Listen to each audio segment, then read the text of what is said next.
শুনুন না।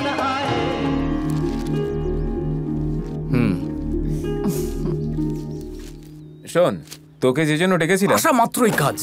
ভাইটা এতদিন পরে বাড়ি এলো, কোনো ফিলিংস নেই। হ্যাঁ তোকে আমি যে জন্য আমার খুব ডেকেছিলাম। খিদে পেয়েছে, সকাল থেকে না কিছু খাইনি আমি, আগে খেয়ে নি।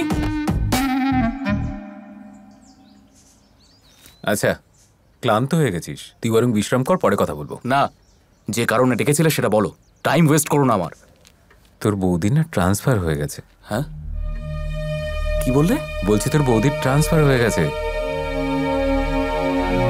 এই সুখবরটা এত দেরিতে কেউ বলে? আমাদের পার্টি করার দিন আবার ফিরে এসেছে। শুক্রবারে সিনেমা, শনিবারে মদ, আর রোববারে পাঠার মাংস। আরে শোন, আমার পুরো কথাটা তো শোন। বলো দাদা, আজ তুমি যা বলবে শুনবো। তুই আর তোর বৌদি, আমি আর বৌদি? মানে তুই, আমি? তোরা দুজনেই যাচ্ছিস